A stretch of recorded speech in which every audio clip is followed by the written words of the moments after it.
All right, man. Brand new Worldwide Panic right there with I Tried, their fucking brand new single. Let's call these motherfuckers up right the fuck now and see what the fuck is going on in their world, man.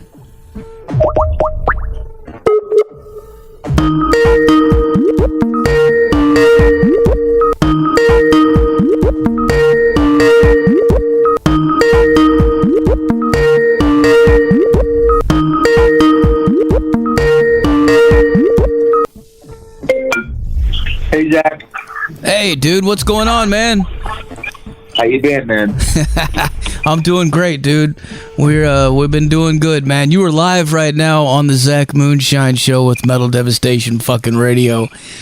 We just got done. Hey, guys. Hell yeah, dude. We just got done blasting your brand new fucking single, I Tried, and it fucking rocks, dude. Everybody was fucking headbanging and fucking devil horning. And tell us, man, what the fuck is going on in the world of Worldwide Panic? Oh, that's a good question. Quite a lot, man. We're having a creative renaissance right now. We've had a whole new album that's done that, I Tried is, the lead single off of, but we're hard at work on the follow-up to this record. So I've been in the studio. I actually just drove in from Arizona a few days ago because I was in the studio recording 3 new Worldwide Panic songs that sound very different. So, yeah, man, beyond that, it's just overwhelming, the reception of I Tried. I really wasn't anticipating, for as many people to be into it as they are. And, people are calling their local radio stations and they're requesting it, and it's charting on Billboard, and it's doing all these big things, man. Yeah. So just really humbled. I was going to ask you, man. You sent me a screenshot of one of those Billboard fucking chart things, man. And I was like, holy shit, man. Hell yeah, dude. I didn't see that coming. And, I'll tell you straight up, man, I broke down like a little girl and cried. Like, it was just over. It was too much, man. It was too much. And just like, knowing that this really personal song of mine, actually resonated with people, meant more than words, man, more than words. Hell yeah, man. It's catching on, dude. And hey, like I told you a few weeks ago when we talked, man, it's a fucking catchy song, man. Thanks, brother. And there's some more catchiness coming out. The second single is a little bit more heavier, but it's going to bring it home with that signature Worldwide Panic chorus. And, we hope that people resonate with that one too. And, the album should be coming out this summer, in conjunction with the tour. And yeah, man, things are going really well for a change. Oh yeah! So tell us a little bit about the band. Give us a rundown of some, your history. Where are you guys from, and how exactly did it get started and everything? Oh, great question, man. So, Worldwide Panic is my first band ever. I've been in other bands, but I'll explain. So, back in 2002. In San Clemente, California, which is like a surf city, a friend of mine who was a neighbor said, hey, I know you want to sing in a band. And I was 17. He's like, I know you want to sing in a band.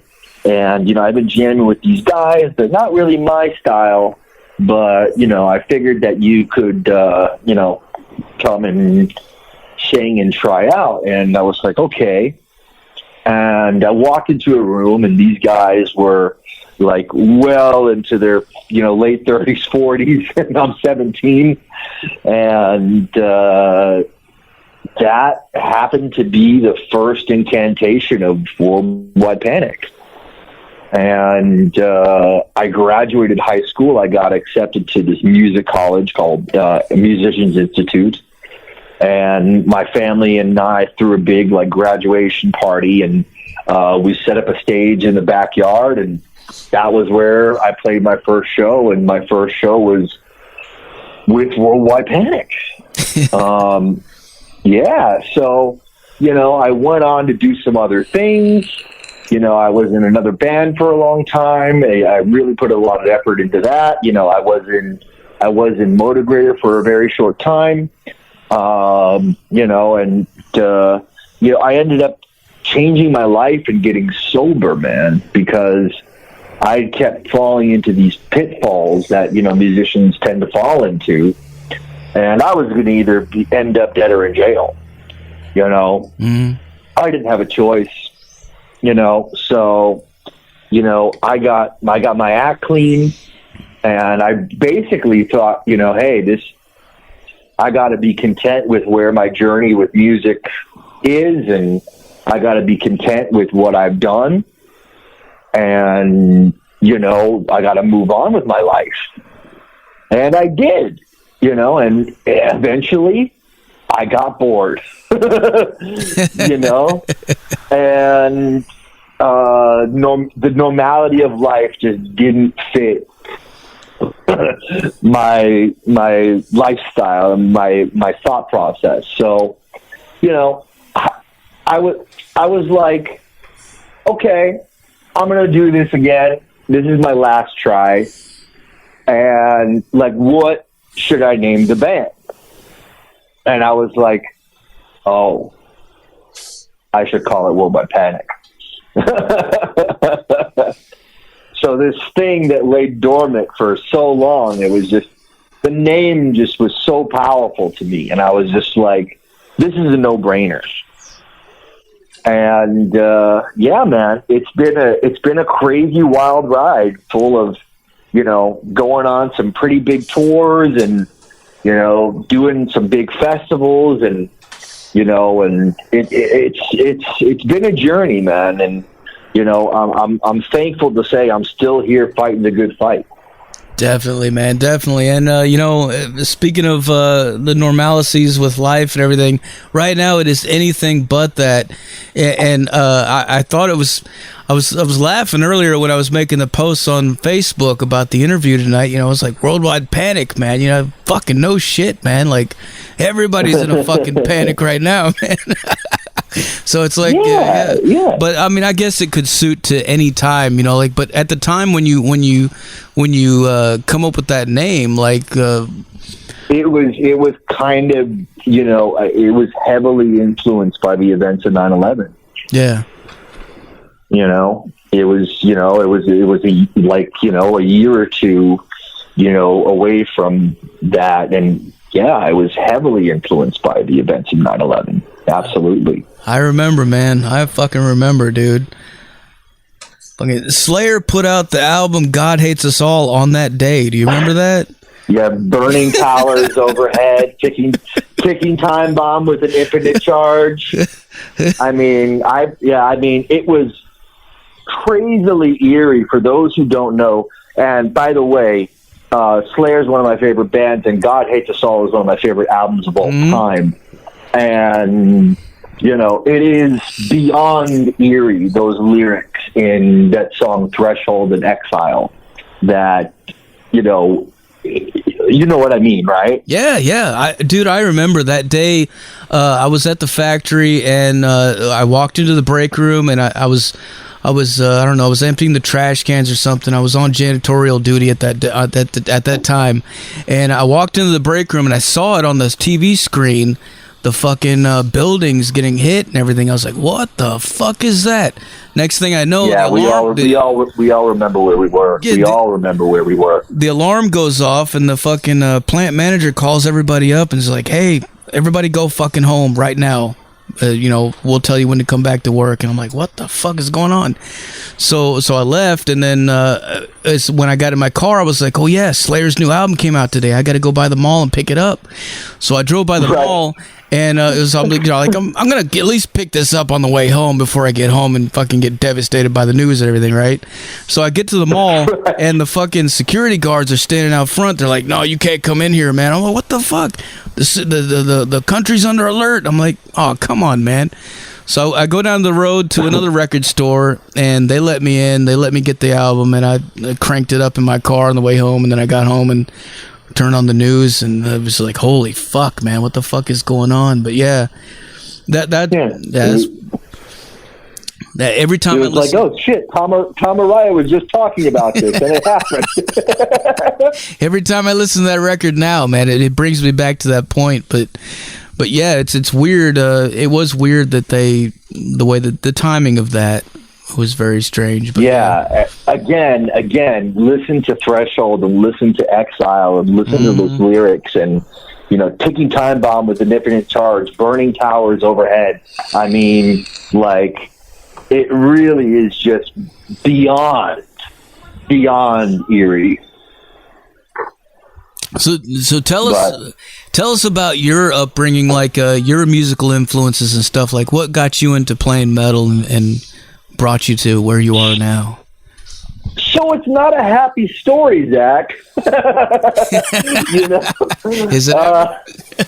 You know, I was a child actor, my friend. I was in shows like Nickelodeon's All That. I was in the Wonder Years. I did a Snickers commercial.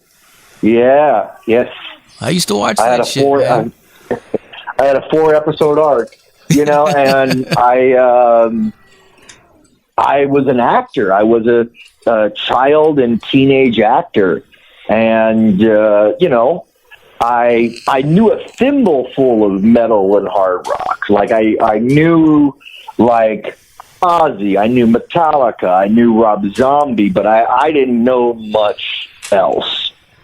And what happened was I woke up one day with these 2 ex-Marines standing over my bed telling me I'm going to boot camp. Oh, shit. And, you know, they put me in handcuffs in my own house. They dragged me to the middle of nowhere in Idaho. And, dude, I got my fucking ass beat by grown men pretty much every fucking day I was there. Fuck. And, you know, and then they put me in a boarding school that was associated with the same fucked up company that ran this boot camp. So I saw tons of atrocities there, like, you know, I won't even get into, but I'm lucky I survived. And, you know, my escape ended up being printing out lyrics to Enter Sandman, printing out lyrics to No More Tears, printing out lyrics to Dragula, all right? And I would stay up late, and I would go in the shower, and I would just press an imaginary play button in my head, and I would softly sing these songs. And it was the only fucking thing that kept me somewhat sane. Because no matter how bad the day was, no matter what atrocities I saw or witnessed or had happen to me, I knew that the day was going to end with me being able to have this release. Mm-hmm. So when I got back, I quit acting immediately. And I fucking dedicated myself to taking vocal lessons, to learning bass guitar, to learning guitar, you know, and, you know, that's how I got started. You know, music saved my life. So when I got back, I was like, you know, well, if this thing saved my life, I have to dedicate myself to this thing because I owe it. Like, and literally, I'm still paying off the debt, you know? Wow, man. So, you know, so you got dragged into the band, into the military? No, it wasn't like that. It was an emotional growth boot camp for bad kids. It was just basically if you have enough money and want to get rid of your kid, you can send them there. Jesus. It was terrible. That's fucking crazy, man. You know, it's terrible. And, you know, but, you know, it set my life on the path that I'm living right now.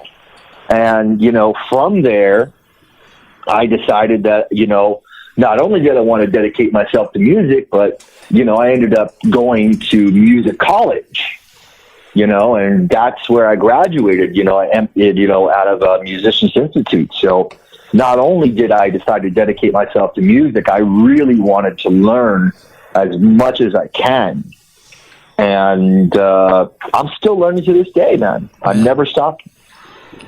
That is bad fucking ass. That's a cool story too, man. Like, but it reminds me of like that song Sanitarium. I can't help it, man. Exactly. Oh, totally. You lived it, man.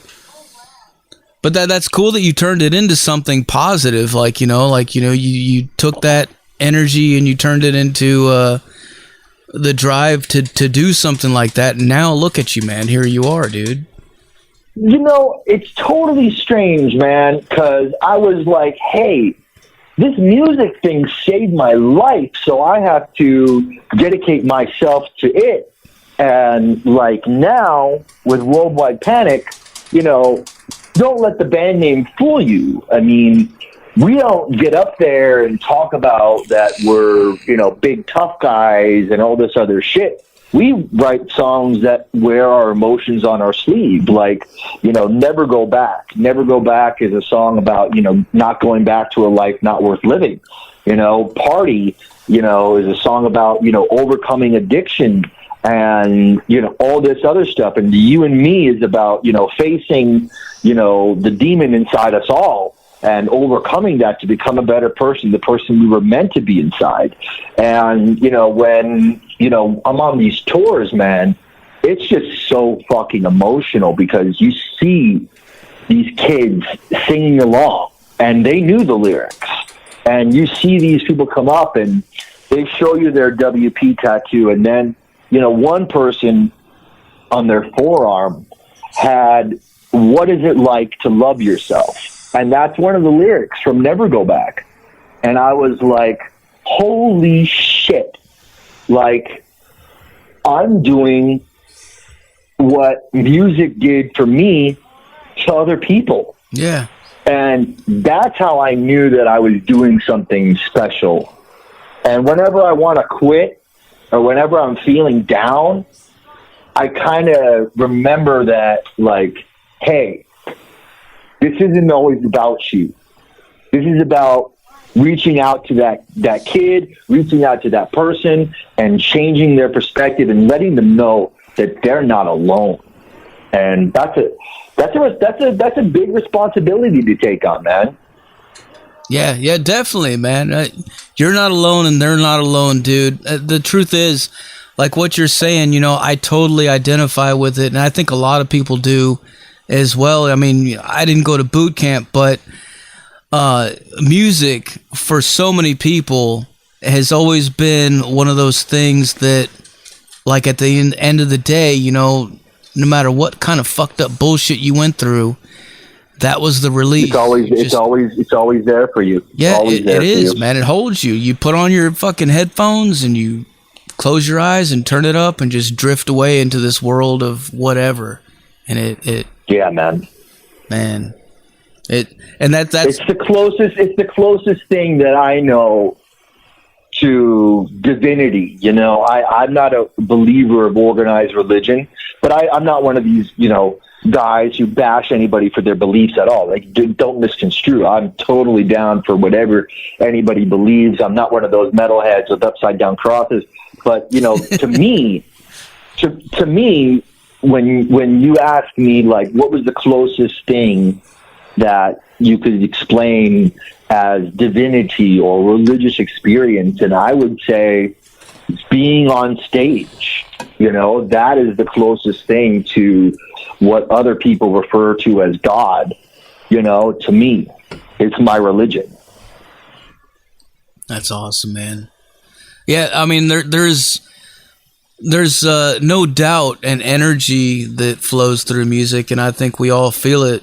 I mean, whether we choose to acknowledge it or not, like it happens, man, and it transfers. Yeah, it's so strange when I meet people who are like so blasé about music. They're like, "Oh, I'm not a big music fan," and I'm like, like how the fuck do you live? Like, what? Oh, you can put whatever on the radio. It's okay with me. And I'm like, what the fuck? Like, no one's telling me what to put on my radio. Fuck that. So, Yeah, I don't understand those people. there's definitely different breeds, man, but there's a large number. There's a big group of people like us that definitely feel it in that way. You know what I mean? Yeah, brother. There's more of us than there are them. Oh, for sure, man. Absolutely. Every time I see one of those videos from one of those shows at Vakken where there's fucking millions of people standing out there, I'm like, yeah, dude. Oh yeah. They get it, man. You know, if you think about it, you know, like, listen, man, country fans are rabid. You know what I mean? Yeah. Country fans are crazy. Hip hop fans are crazy. But are they crazy enough to carve Slayer into their arms? No. I mean, when you really think about it, this genre of heavy music and metal has the most dedicated fan base of any genre in musical existence. Like, metalheads stick together, metalheads unite, and we are the biggest force to be dealt with. Hell yeah, man. Well, one of the questions I like to ask everybody that comes on the show, man, what's one of the craziest things that you can think of that happened to you at a show, either your own or somebody else's, that you can remember that sticks out? Oh, God, are you trying to get me in trouble? Oh, man. We kept pranking people. So we were on this tour with Mushroomhead for like 42 dates in like 2019. And, you know, everybody in that crowd is pretty animated. Mm-hmm. And like, we just kept filming all these crazy, interesting people that we would meet. And we're like, how far can we take this? And so what we did was like, okay, we're going to tell everybody we're filming a DVD, so we're going to get them to act out.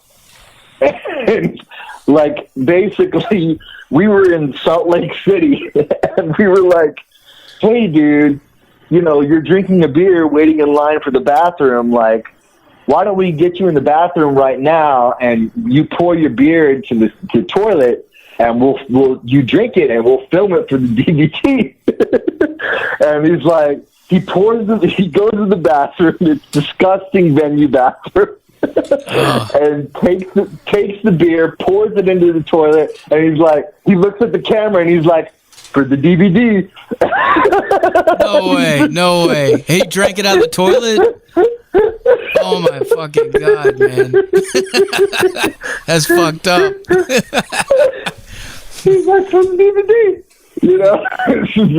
And me and my drummer look at each other and whisper on camera. Then, like, while he's doing it, it's like, there's no DVD.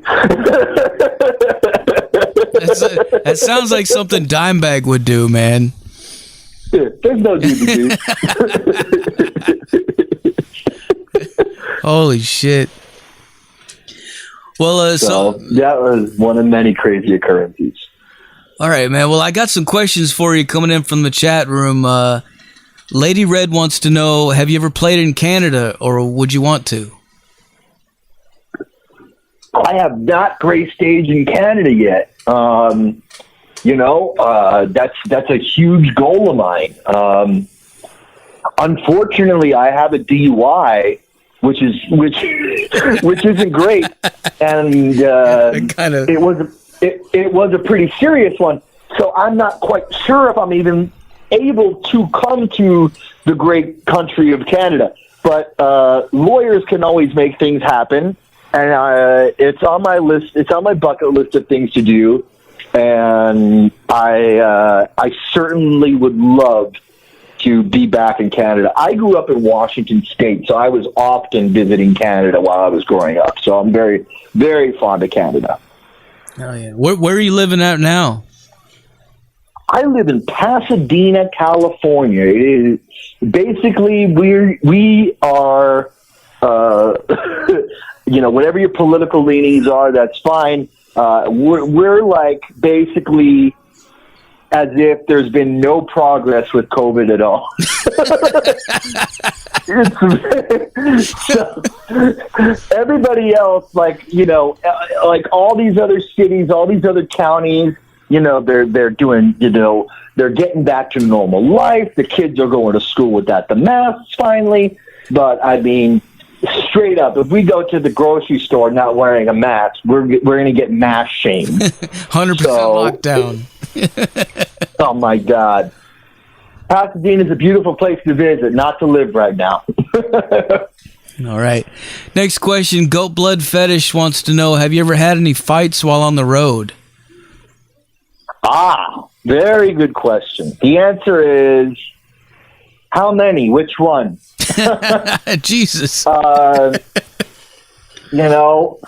rough out there, man, and you're up against the elements. And, sometimes you get guys, out of desperation to play in your band, and you don't really vet them as a person, you vet them as a player, and the next thing you know, you're punching somebody and throwing them over your tour mate's merch table, which happens. So,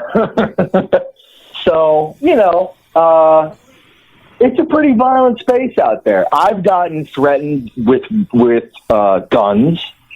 I've had people say, we're going to wait outside by your bus, and it's an open carry state, so they're literally showing me their gun. It's a violent world out there, and especially when you're touring with metal bands, and especially when you're in tight spaces, things can get a little messy, man. But, I've done a lot of work on myself in these past 2 years, like taking a break from playing live. And, I hope that if the situation arose where it's not a detriment to my personal safety and well-being, that I could rise above it. Hell yeah, dude.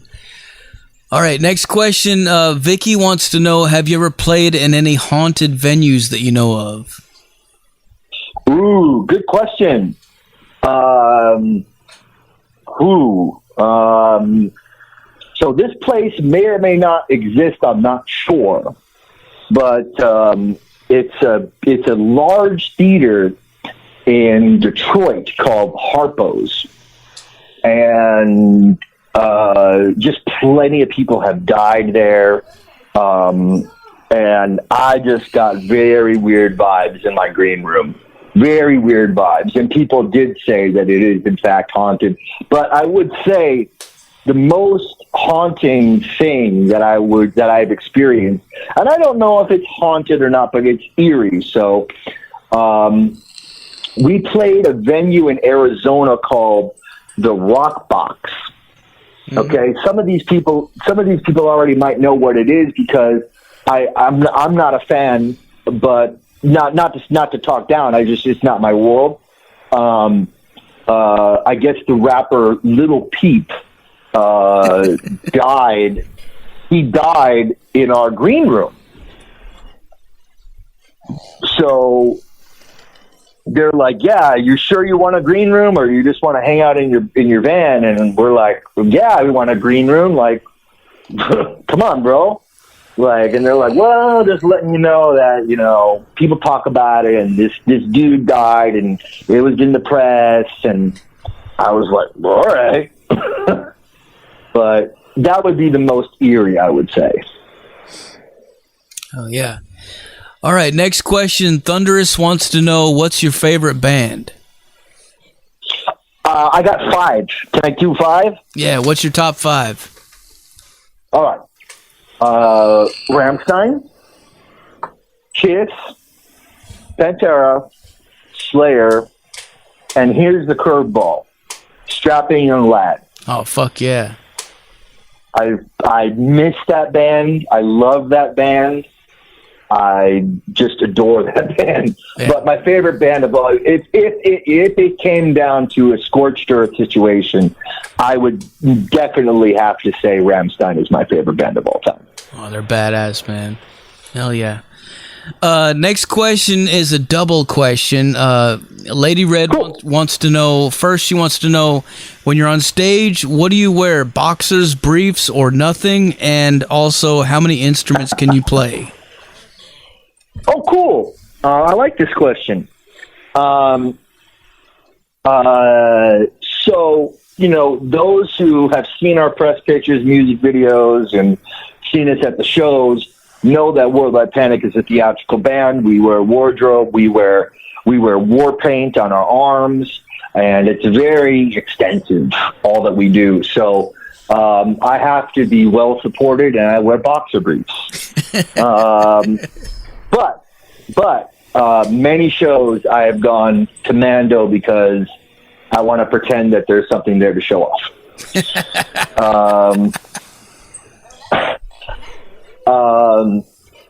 Instruments? That's a cool question. Thanks. I come from a strange beginning, my friend. So I started as a vocalist, and I basically assumed that being a vocalist, other people would write music for me, and I would just, I was that young and naive. Yeah. You know what I mean? So and some people are that lucky where they can just be a vocalist and be in a band and have music written for them. So, kudos to them. But basically, I became a multi-instrumentalist because I needed to write songs that I could sing over. Mm-hmm. So that spawned me learning